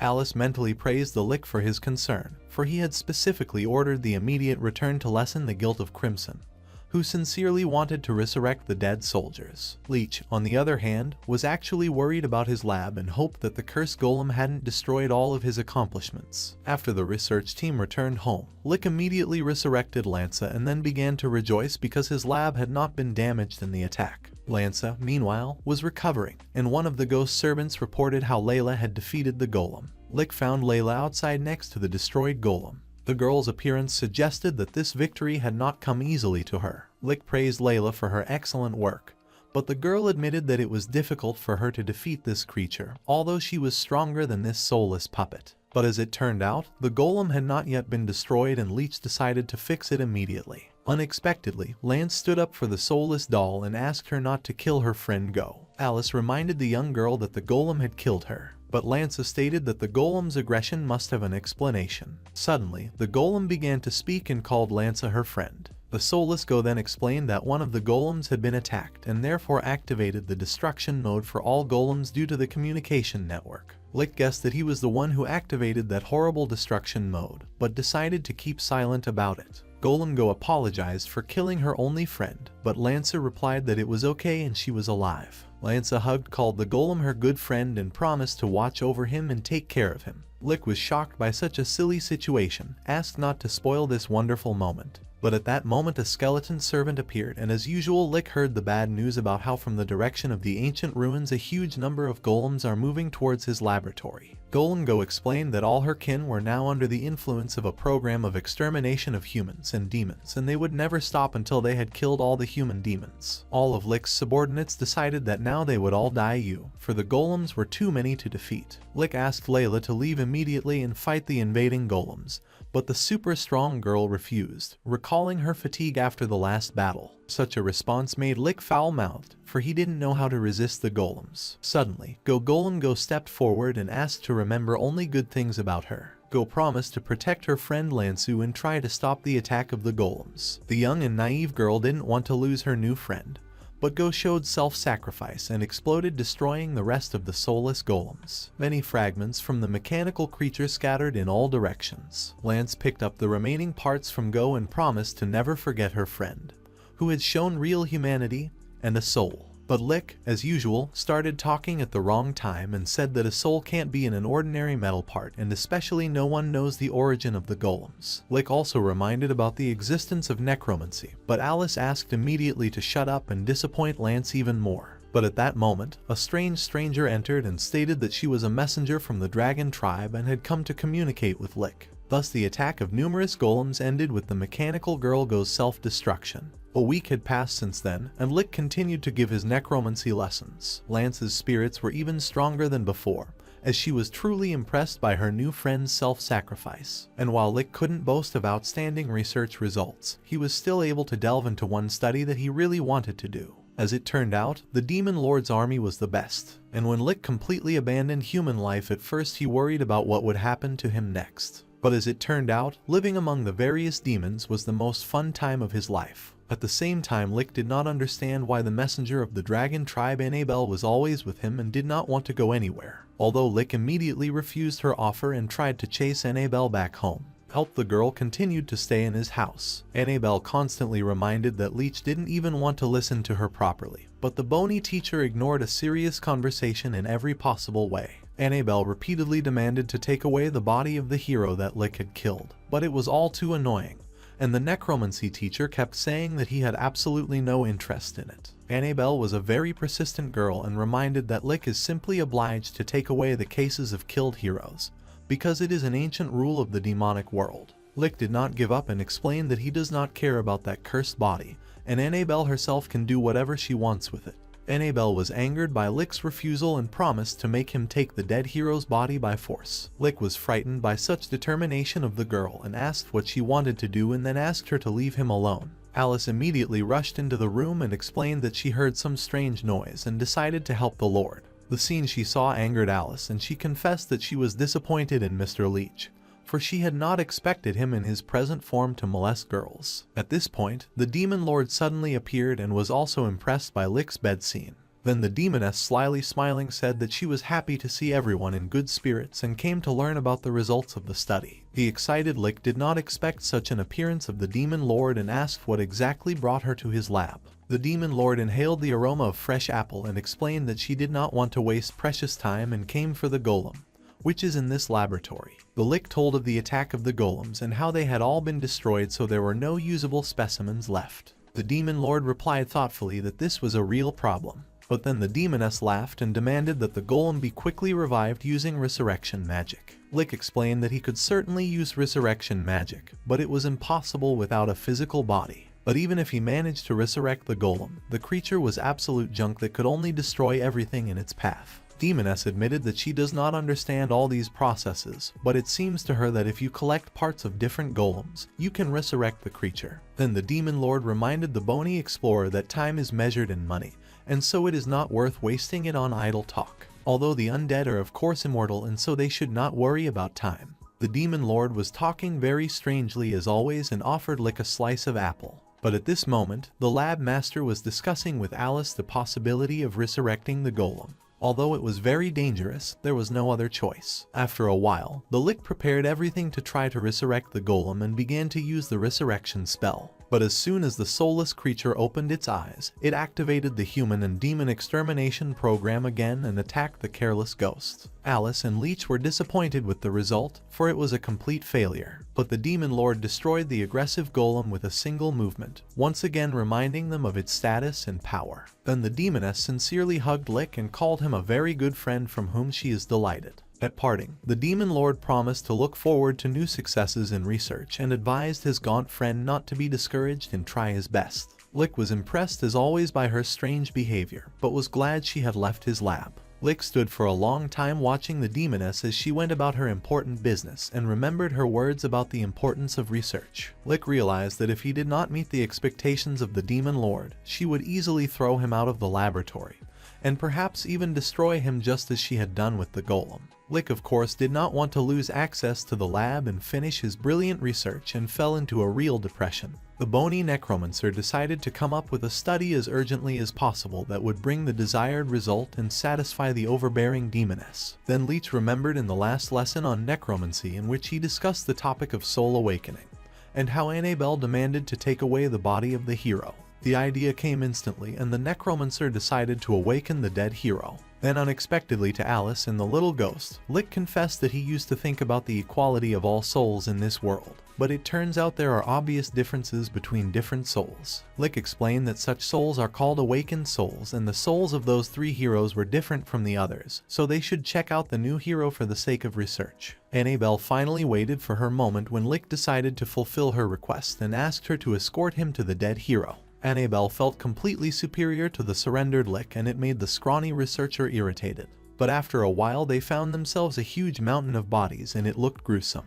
The nastiest part was that this mountain of corpses was Layla sitting calmly. Leech asked the girl what she was doing here. Layla explained that she had come here to kill the dragons, but the golems attacked, and so she had to destroy the metal creatures along with the dragons. But after the golems were destroyed, she calmly slaughtered all the dragons. This was shocking news to Annabelle, and she wanted immediate revenge for her slain kin. Lick inquired about the hero's body, which was somewhere around here, and it would be nice if Layla could tell her where it was. Layla had no idea where the body of the long-dead hero was and advised to search among the pile of dead dragon bodies. Annabelle tried to break through and promised to kill Layla. Annabelle was able to break free from the Lick's grasp and rushed up the mountain of dead bodies. But Layla was ready for the attack and fended off her rival's first blow. Layla was able to throw Annabelle down, but still recognized that this girl was much stronger than her dead dragon kin.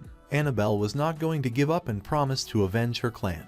Annabelle used her dragon power and gained wings to attack her hated rival more strongly. Annabelle advised to treat the dragon clan with respect, because now Layla would feel the fury of the dragons. Within seconds, the 2 girls clashed in a desperate battle, and Layla was stunned by Annabelle's incredible strength. Both girls flew off in different directions as a result and felt a sharp pain in their bodies. Lick was delighted by such a show of strength and realized that dragons were considered some of the strongest creatures among demons. But Layla was not going to give up and announced just a normal draw, and then offered to continue the duel immediately. But Leech demanded that they stop fighting, for there was no time for that now. The bony researcher explained that if he didn't have the hero's body, he wouldn't be able to do the research. And if he couldn't do the research, the Demon Lord would be angry at him and the consequences could be disastrous. Layla was outraged and stated that at times like this, the Lick was really pissing her off and preventing her from showing her power. Layla continued to insist on a duel, but Lick refused to take part in it,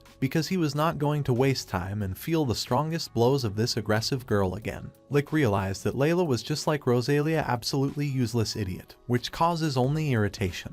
Then the bony researcher remembered that Layla was also an awakened human and she would be perfect for his new experiment. Lick suddenly agreed to fight the girl, but only on his terms. The bony trickster explained that if he won, Layla would allow him to study her body. Layla felt embarrassed and replied that if Leech wanted to touch her body so badly, he could just ask for it. Leech immediately explained that he was only interested in exploring, not her feminine charms at all. In the end, Layla agreed to the terms without getting into the details of the research and suggested that Lick try to beat her first. The bony researcher prepared for battle and thought about how he could defeat this strong rival. Layla, despite her natural stupidity, was well aware that her opponent was physically weak, but he had a very strong technique of controlling the dead, and the fact that he had a huge number of dragon race corpses around him created an advantage for him. Layla decided to destroy Lick before he started to resurrect the dead and fight with their help. Layla instantly attacked her opponent and tried to deliver a crushing blow, but unexpectedly she lost all her strength,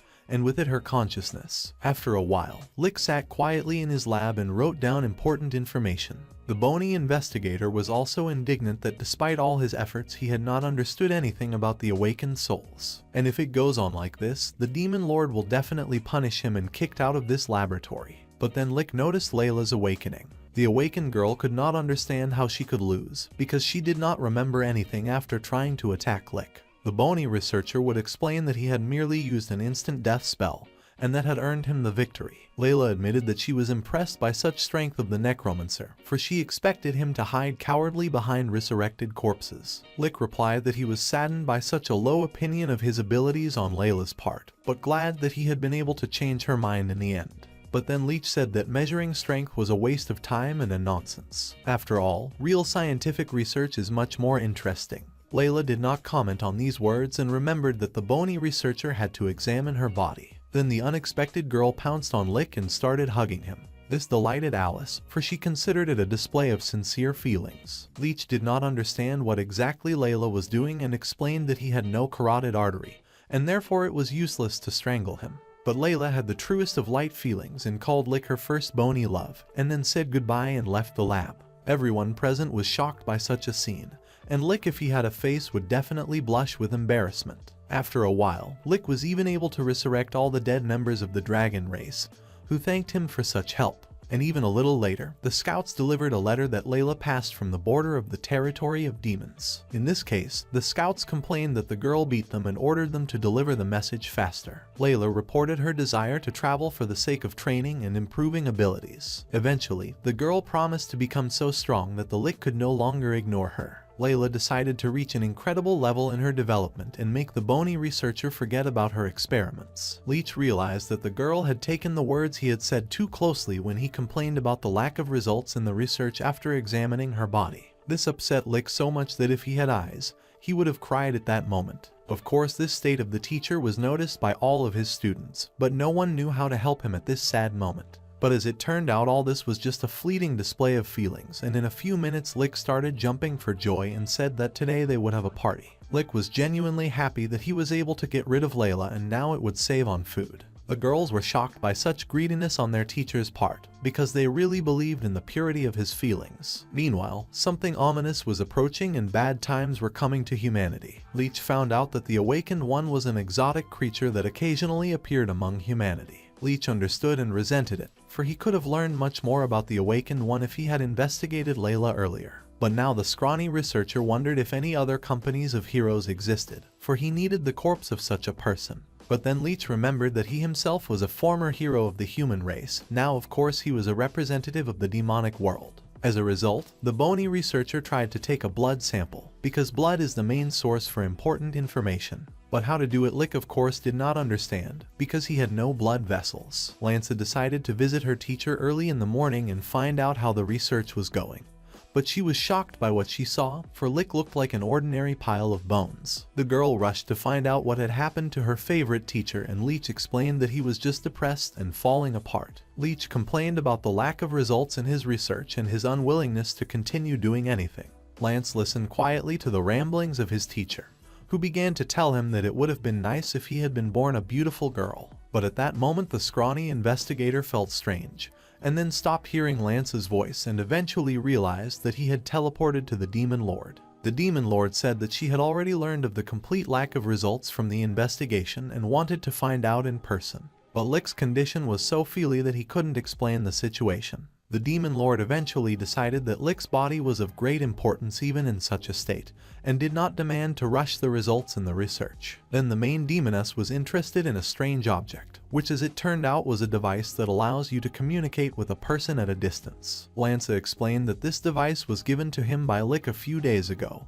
and they often communicate with the help of this object. At this point, Lick finally got rid of his depressive state and decided to continue his research. This time the bony researcher was interested in finding dead bodies. Alice reminded him that humans had been fighting each other for days, and it was a great source for obtaining dead bodies. Lick was surprised at the confrontation between humans, since usually humans fight demons.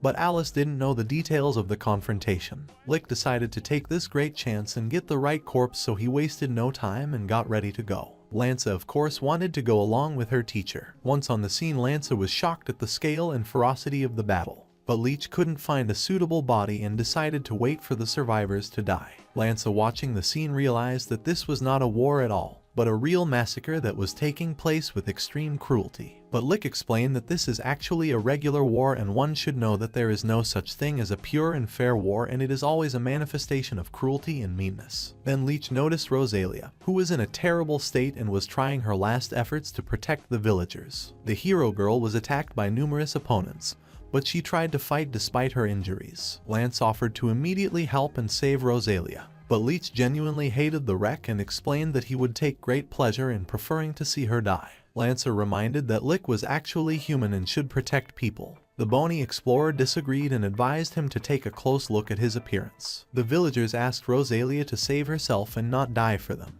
But the girl hero stated that her mission was to protect her followers even at the cost of her own life. Rosalia continued to repel the constant attacks, but eventually I realized that such a number of enemies would not allow her to cope with the mission. But the Lick intervened in the situation and destroyed many enemies at once, and then stood up for Rosalia and the rest of the villagers. The bony savior said that if you kill, you should kill more cleanly, and he was ready to teach this art to all comers. Lanza marveled at her teacher's heroism, while Rosalia and the locals were shocked at the appearance of such a protector. Rosalia explained that she didn't understand at all what Leech was talking about, but despite that she thanked him for helping her in her time of need. She also explained that she still didn't recognize Lick's existence, but she admired his act of saving the faithful people. Lick replied that he had no intention of saving Rosalia's life at all, but simply decided that it would be a shame to let her rare soul and body die unnecessarily. After all, souls are an important resource of necromancy, and it is a necromancer's duty to use souls to their advantage. Therefore, as the most brilliant necromancer, he must act with calculation and always remember the importance of his research. Lick admitted that he didn't want to meet Rosalia at all, but he still had to do it. After all, if Rosalia died for nothing, it would be a real disaster for him as a necromancer. That said, the scrawny researcher realized that Rosalia could be a huge problem and could even destroy him if he wanted to, and so he had to be careful with her. Rosalia listened to Lick carefully and said that apparently they were really incompatible. Lick asked why she said that, but instead of answering, the girl demanded Lick to become ashes before her righteous faith. But Lick was not going to agree with Rosalia. I reminded the girl that all her religion is a complete nonsense, the influence of which he absolutely does not recognize. Rosalia decided not to allow her religion to be insulted and tried to attack Lick, but the bony investigator skillfully used a binding spell and said rival's movement. Rosalia could not cope with the magical fetters, and the Lick explained that he had taken possession of the girl's soul, and now she would pay for her foolishness. Lance asked her teacher not to be cruel, but Lick promised only to talk to Rosalia about religion. Rosalia said that all of Leech's doubts about her religion were due to the fact that he was a representative of the demonic world. But the scrawny researcher explained that Helga, who served all the foolish people, should have been more careful to educate her followers. Lick told of how in ancient times there were two gods. One god was the day god and the other was the night god. And humans are actually the dependents of humanity and worshippers of the day god. And demons always depended on the night god and fought fiercely against the human race. That was the whole reason for the constant discord between the human and demonic peoples. Rosalia barked back. Why even bother telling how it all started? After all, she had heard this story from early childhood and there was nothing secret about it. But Lick watched his rival carefully and decided to ask her something important. The bony researcher asked why. In that case, necromancy was hated in the human religion. Rosalia explained that this vile science contradicts the laws of nature, because thanks to necromancy they turn the dead into undead and capture other people's souls, and this is terrible and sinful. Leech explained that the point was that humans are humans, and demons remain demons. But a human can't become a demon after being resurrected. And did Rosalia ever see the moment of transformation of an ordinary person into the undead? The girl thought about it and admitted that she had never personally witnessed such a thing. But in any case, the teachings of the necromancy cult were a crime and an insult to humans. But the Lick stated that there was really no reason for Rosalia to become an enemy to the necromancer, and now Rosalia herself was a Lick. The girl was completely confused about the whole story and the various theories of the universe, and so she asked to be left alone, for she could not realize the previously inaccessible things. Rosalia began to remember all the manifestations of necromancy, and gradually some things became clear to her. Lick decided to end the conversation and wished the girl good night, but Rosalia asked him to stop and listen to her. Rosalia confessed that she had witnessed the hoarding of death, and once there was a hero in her squad who was a necromancer. Rosalia said that the guy was a real glutton and he was feared by the supply troops who didn't have time to bring in food. And when the supply troops found out about his death, they made a real feast and celebrated the event for several days. Lick was shocked by such meanness on the part of people, because he had never had any complaints about food. Rosalia already of course guessed that this man was in front of her and called Lick a real traitor who had defected to the side of the Demon Lord's army. The girl started laughing quietly, and this irritated the former hero. Leech decided to return home immediately and ordered Lance to follow him. The bony explorer noticed Rosalia's changed state and didn't want to keep looking at it. The girl felt an incredible power in her hands and was able to break free from the magical shackles. Lick was shocked by what was happening, and Rosalia started accusing Lick of horrible crimes with the help of necromancy. Rosalia started talking in a very strange voice, admitting that she had once done something terrible, and the necromancer was a member of the hero's team.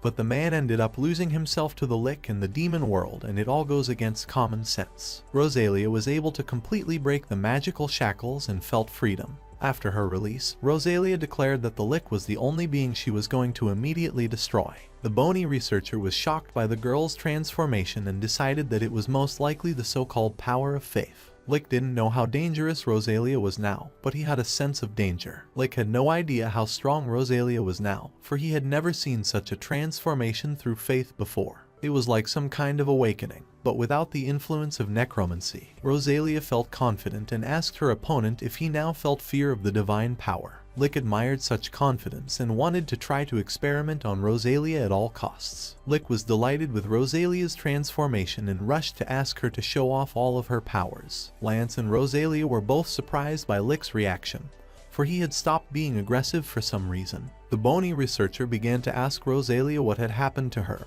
and how she had been able to change her hair and eyes, and he was also interested in the strange green flame. Lance didn't understand what exactly was going on, for she didn't recognize her teacher. The Lick even tried to collect Rosalia's aura in a vial and drink it, but it did nothing and only destroyed part of his head. The girl ordered the Lick not to touch her so carelessly, and then pushed the skeleton away hard. But the Lick was determined not to give up, for he had to achieve his main goal. After a few seconds, the bony explorer felt a strange pain. I couldn't believe it because the Lick couldn't feel pain. Lanza started to worry about her teacher and asked what was happening to him. Rosalia enjoyed this moment and asked her opponent how it felt to be burned by divine mercy. But Leech quickly dealt with the negative influence and smugly declared that he was fine. Lanza didn't believe her teacher, for his legs looked too unnatural. Leech didn't really understand what was happening to him, for he felt a strange pain that felt like it was burning the marrow out of his bones. Lick asked Rosalia how this was possible, since she had just awakened and already possessed such powerful magic. But the girl replied that it wasn't magic at all, but something else. Said she explained that I was added to her divine power of faith, for she sincerely believes in a god who protects his followers. But Leech again insisted on his own and said that there is no such thing as belief in a god and it is only a fiction to manipulate people. Rosalia did not want to hear the words that desecrate her religion and decided to immediately destroy the representative of the demonic world, which betrayed the human race. Lick decided that if the girl would attack him with magic, the best solution would be to create magical reflective bills. But as it turned out, Rosalia did not attack with magic, but delivered a powerful blow with her hand, which instantly destroyed Lick's reflective shields. Stunned by the powerful blow, Leech realized that it was all too unscientific, but in any case it wasn't a physical or magical attribute, and perhaps Rosalia possesses some new attribute related to her faith. But Rosalia was determined to destroy the bony researcher and promised him a disappointing ending. Lanza could no longer calmly watch the destruction of her teacher and demanded that it stop immediately, then reminded Rosalia that she was one of them. Lanza explained that Lick hadn't actually betrayed humanity.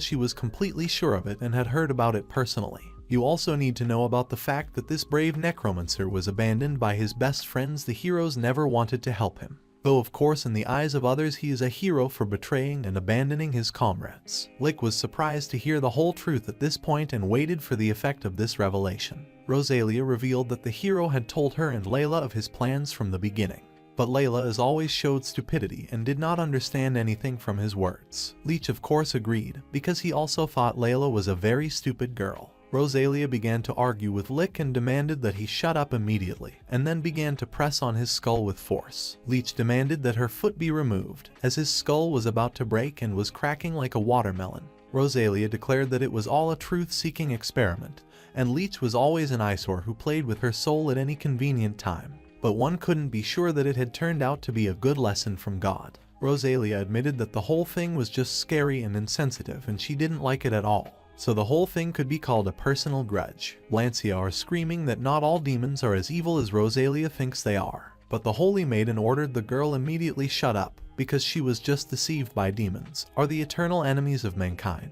And when it's all over, then maybe Lanza will get her chance to return to her people and remain a good person. Rosalia promised to grant Leech the last favor, and if there were any arguments now, she was willing to hear them. But the scrawny researcher decided not to resist or change Rosalia's mind, but only offered to start what she wanted to do. Lance was frightened. I did not want to see the death of her favorite teacher. Rosalia didn't waste any time and increased the pressure with her foot so much that after a few seconds there was a nasty pop from her skull exploding. Lanza began to scream and cry, grieving for the dead Lick. Rosalia, on the other hand, declared that now her unclean soul was cleansed again, and now she was ready to deal with the cursed golems. But suddenly a familiar voice was heard behind her, asking her to take her time and finish all her business here. As it turned out, a new Lick had been born, who had not changed at all in appearance, but was now more confident in his abilities. Lick explained to Rosalia that she was mistaken and destroyed only a trivial copy, and he himself is not going to run away. Lance was completely confused about what was going on and didn't realize whose skull fragments she was holding in her hands. Lick stated that he had the ability to come back an infinite number of times, and his body can be broken into pieces, but as long as his soul is not crushed he will always rise again. And how Rosalia, who is confident in her divine faith, could not defeat the very ordinary Lick. The Lick once again took pleasure in stating that all this religious faith is just plain lies for stupid people. Rosalia couldn't contain her emotions any longer and promised to destroy Lick immediately. Such emotional behavior only amused the bony researcher, and he enjoyed the girl's rage. Then Leech confessed that in his past life he hated Rosalia, and every time he wanted to invite her out to lunch or play, as well as during their training together, he was annoyed by it all. After all, he was just trying to take care of his comrades and not show his sincere emotions. But Rosalia began to accuse Lick of brazenly trying to steal her data, and it was creepy to feel the effects of necromancy, especially since he was always trying to maintain his fitness at her expense. Lick continued laughing and replied that it was all necessary for efficient work and he was indeed using it to his advantage. Rosalia lunged forward and called Leech an insensitive lowlife who mocked other people's beliefs. Leech again tried to fend off Rosalia's crushing blow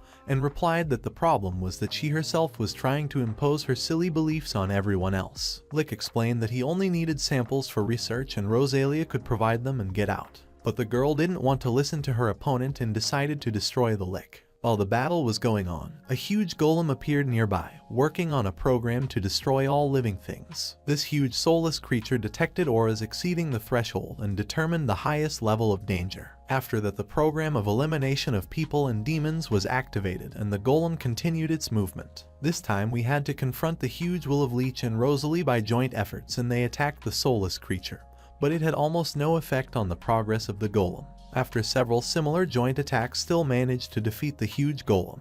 Lance felt like a real idiot at this point, because she had no influence on what was happening and was just a bystander. Unexpectedly for the girl, there were many small golems, which behaved aggressively and rebooted the reactor system of the main golem.